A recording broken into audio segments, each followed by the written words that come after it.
ಅದ್ವಾ TV ಎಲ್ಲ ವೀಕ್ಷಕರಿಗೂ ನಮಸ್ಕಾರ. ನಾನು ನಿಮ್ಮ ಸೂರ್ಯ ಪ್ರವೀಣ್. ವೀಕ್ಷಕರೇ, ರಾಜ್ಯದಲ್ಲಿ ಏನ್ ನಡೀತಾ ಇದೆ ಅಂತಾನೆ ಗೊತ್ತಾಗ್ತಾ ಇಲ್ಲ. ಇಷ್ಟು ದಿನ ಹಿಂದೂಗಳ ಮನೆ ಮೇಲೆ, ಹಿಂದೂಗಳ ಅಂಗಡಿ ಮೇಲೆ ದಾಳಿ ಆಗ್ತಾ ಇತ್ತು. ಮುಸಲ್ಮಾನರು ಅವರ ಪುಂಡಾಟಿಕೆಯನ್ನು ತೋರಿಸ್ತಾ ಇದ್ರು. ಇವಾಗ ಏಕಾಏಕಿ ರಾಜ್ಯದ ಪ್ರಥಮ ಪ್ರಜೆ ಒಬ್ಬ ಮುಖ್ಯಮಂತ್ರಿಯವರು ಪ್ರಚಾರವನ್ನ ಮಾಡುವಂತ ಸಂದರ್ಭದಲ್ಲಿ ಸಾರ್ವಜನಿಕ ಸ್ಥಳದಲ್ಲಿ ಒಬ್ಬ ಗನ್ ಇಟ್ಕೊಂಡಿರುವಂತಹ ವ್ಯಕ್ತಿ ಅವರ ಕಾರ್ ಮೇಲೆ ಹತ್ತಿ ಅವರಿಗೆ ಹಾರವನ್ನ ಹಾಕ್ತಾನೆ ಅಂದ್ರೆ ಭದ್ರತಾ ಲೋಪ ಎಷ್ಟಿದೆ ನಮ್ಮ ರಾಜ್ಯದಲ್ಲಿ ಎಂಬುದನ್ನ ನೀವು ಯೋಚನೆ ಮಾಡಬೇಕು. ಪೊಲೀಸ್ ವ್ಯವಸ್ಥೆ ಏನ್ ಮಾಡ್ತಾ ಇದೆ ಎಲ್ಲರೂ ಪ್ರಶ್ನೆ ಮಾಡಬೇಕು. ಭದ್ರತಾ ವ್ಯವಸ್ಥೆ ಹೇಗಾಗಿದೆ ನೋಡಿ. ಒಬ್ಬ ಪ್ರಥಮ ಪ್ರಜೆ ಯಾವ ಪಕ್ಷಕ್ಕಾದ್ರೂ ಸೇರಿರ್ಲಿ, ರಾಜ್ಯದ ಮುಖ್ಯಮಂತ್ರಿಗಳು ಒಂದು ಜಾಗದಲ್ಲಿ ಪ್ರಚಾರ ಮಾಡ್ತಿದ್ದಾರೆ ಪಬ್ಲಿಕ್ ಅಲ್ಲಿ ಅಂದಾಗ ಒಬ್ಬ ವ್ಯಕ್ತಿ ಏಕಾಏಕಿ ಅವ್ರ ಕಾರ್ ಮೇಲೆ ಹತ್ತಿ ಅವರಿಗೆ ಹಾರವನ್ನ ಹಾಕ್ತಾನೆ. ಅವನ ಸೊಂಟದಲ್ಲಿ ಗನ್ನಿದೆ ರೀ. ಯಾರೇ ಆದ್ರೂ ಅವನಿಗೆ ವೈಯಕ್ತಿಕವಾಗಿ ಗನ್ ಲೈಸೆನ್ಸ್ ಇದ್ರೂ ಕೂಡ ಅವನು ಪೊಲೀಸ್ ಅವರಿಗೆ ಹ್ಯಾಂಡ್ ಓವರ್ ಮಾಡಿ ಅದನ್ನ ಒಪ್ಪಿಸಿ ಹತ್ತಿರದ ಠಾಣೆಗೆ ಒಪ್ಪಿಸಿ ಹೋಗುವಂಥದ್ದು, ಅದು ರೂಲ್ಸ್.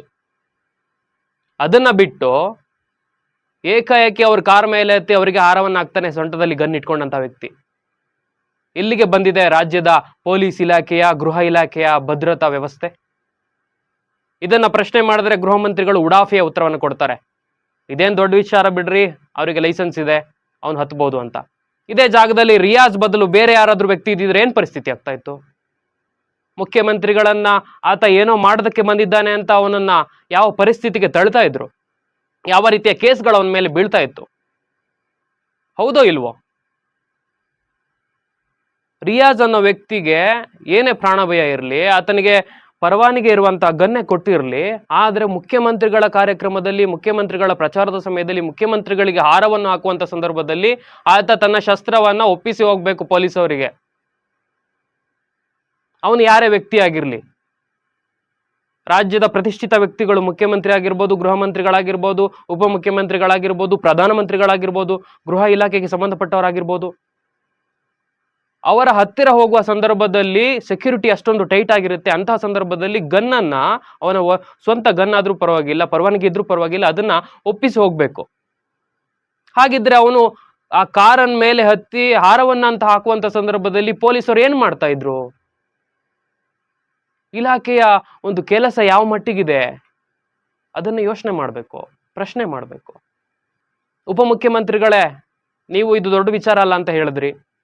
ಗೃಹ ಮಂತ್ರಿಗಳು ಹೆಚ್ಚು ಕಡಿಮೆ ಇದೇ ತರದ ಒಂದು ಉತ್ತರವನ್ನು ಕೊಟ್ಟರು. ಇದು ಯಾವ ಮನಸ್ಥಿತಿ?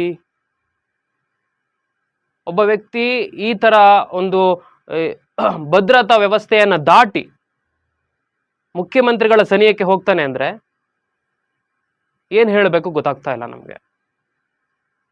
ಬೀದಿ ಬೀದಿಯಲ್ಲಿ ಇಂತಹ ಘಟನೆಗಳು ನಡೀತಾ ಇದ್ದಾವೆ. ಎಲೆಕ್ಷನ್ ಟೈಮು, ಚುನಾವಣಾ ನೀತಿ ಸಂಹಿತೆ ಇದೆ. ಇಂಥ ಸಂದರ್ಭದಲ್ಲಿ ಇಂತಹ ಘಟನೆಗಳು ಕರ್ನಾಟಕದಲ್ಲಿ ನಡೀತಾ ಇದ್ದಾವೆ ಅಂದ್ರೆ ಕರ್ನಾಟಕದ ಸಾಮಾನ್ಯ ಜನರ ಪರಿಸ್ಥಿತಿ ಏನಾಗ್ಬಹುದು? ಆತ ಏನೋ ಮಾಡ್ತಾನೆ ಅಂತ ಅಲ್ಲ, ಆದ್ರೆ ಅದಕ್ಕೊಂದು ರೂಲ್ಸ್, ರೆಗ್ಯುಲೇಷನ್ಸ್ ಇದೆ. ಅದನ್ನು ಫಾಲೋ ಮಾಡಬೇಕು, ಯಾರೇ ಆಗಿರ್ಲಿ. ರಿಯಾಜ್ ಆದ್ರೂ ಸರಿ, ಬೇರೆ ಯಾವ ವ್ಯಕ್ತಿ ಆದ್ರೂ ಸರಿ. ಅವರಿಗೆ ಅವಶ್ಯಕತೆ ಇತ್ತು, ಅವರಿಗೆ ಪ್ರಾಣ ಭಯ ಇತ್ತು ಅಂತ ಅವ್ರನ್ನ ಹೇಗೆ ಅಲೋ ಮಾಡ್ತಾರೆ ಅಂತ ಅರ್ಥ ಆಗ್ತಾ ಇಲ್ಲ.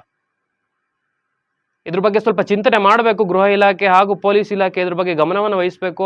ಯಾರು ಆ ವ್ಯಕ್ತಿ ಈ ಒಂದು ಕೆಲಸವನ್ನ ಮಾಡಿದ್ದಾನೆ, ಈ ದುಸ್ಸಾಹಸವನ್ನ ಮಾಡಿದ್ದಾನೆ, ಅವನನ್ನ ತನಿಖೆಗೆ ಒಳಪಡಿಸಿ ಸೂಕ್ತವಾದ ವಿಚಾರವನ್ನ ಅವನಿಂದ ಬಹಿರಂಗಪಡಿಸ್ಬೇಕು. ಇದೆಲ್ಲದೂ ಕೂಡ ರಾಜ್ಯದ ಒಂದು ಜನರ ಅಭಿಪ್ರಾಯ ಆಗಿದೆ. ರಾಜ್ಯದ ಜನ ಇದನ್ನು ಪ್ರಶ್ನೆ ಮಾಡಬೇಕು ಮುಖ್ಯವಾಗಿ. ಇದಿಷ್ಟು ಇವತ್ತಿನ ವಿಚಾರ. ಕ್ಷಣ ಕ್ಷಣದ ಸುದ್ದಿಗಾಗಿ ಅದ್ವಾ ಟಿವಿನ ನೋಡ್ತಾ ಇರಿ. ಫೇಸ್ಬುಕ್ನಲ್ಲಿ ಫಾಲೋ ಮಾಡುವ ಮೂಲಕ, ಯೂಟ್ಯೂಬ್ನಲ್ಲಿ ಸಬ್ಸ್ಕ್ರೈಬ್ ಮಾಡುವ ಮೂಲಕ ಬೆಂಬಲಿಸಿ. ನಮಸ್ಕಾರ.